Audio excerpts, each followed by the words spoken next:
कटकरे supreme court प्रधान विचारपति justice Surya Kant सीधा शुणिबा कौन कहउछंती justice Surya Kant will think I have given up.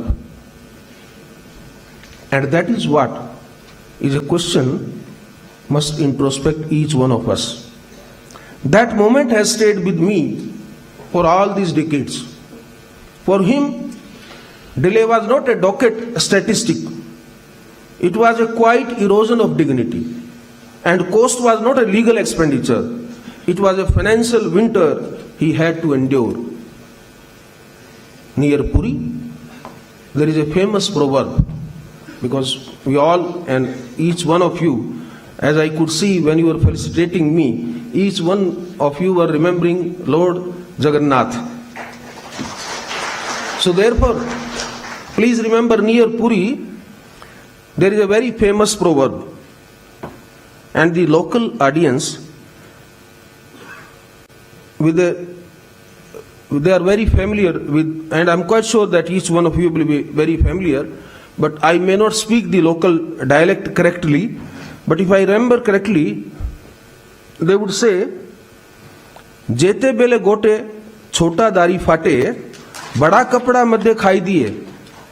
Means what? When a small tear appears in the cloth, when a small tear appears, even the strongest cloth will eventually give away. And that is the alarming bell for all of us. This is what happens to dignity when justice wavers. The right to dignity, our most cherished fundamental right, professed under Article 21, from which all other rights flow, is comprised, and it can be in a way compromised through 1,000 cuts in that cloth when the rule of law becomes tardy or expensive. In the spirit of avoiding such an unfortunate and untimely device of the hope and trust of that common man, that old man,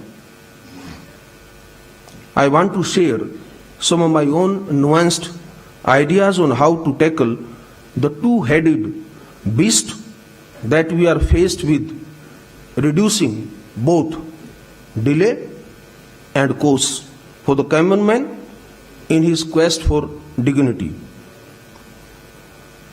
When we are addressing the backlog for clearing the pipelines, various innumerable suggestions have been given by brother Justice Harish Tandon, Honorable the Chief Justice.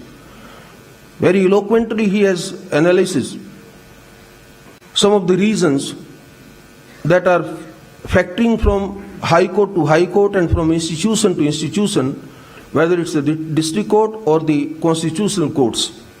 Those reasons undoubtedly are very, very important to be addressed. But the point is that the most obvious starting point, of course, is the high level of pendency across all the judicial forums, as I said, whether it is district court or the constitutional court. What is perhaps less obvious is that pendency is not just a number, it is an ecosystem. It clogs every level of the judicial structure, from the trial court to the constitutional court. And of course, as you know, a blockage when occurs at the top, the pressure only intensifies, it will intensify at the below level. So while I have said that this earlier on numerous occasions also, and today also again I reiterate that we must clear the bottleneck at the highest level. And the highest level is the constitutional courts. To my mind, therefore, the bigger challenge today is before the constitutional courts, the high courts and the Supreme Court, that how they address their areas and pendency. The reason is very obvious. Thousands and thousands of cases in the district courts are awaiting conclusion of the proceedings because the question of law may be a mixed question of law and fact, and maybe some substantial issues are pending consideration before the superior courts. Unless those are effectively responded with clarity, the matters in the trial courts will remain pending, and that continues to multiply the burden there. Several categories of long pending matters in the Supreme Court, often involving settling of law, are now planned to be conclusively disposed of. I can assure you we are working on it. We have some plan on it that how in a phased manner some of the matters because of which there are huge pendency either in Supreme Court or because of our pendency the matters are pending in the Supreme Court or in the district courts.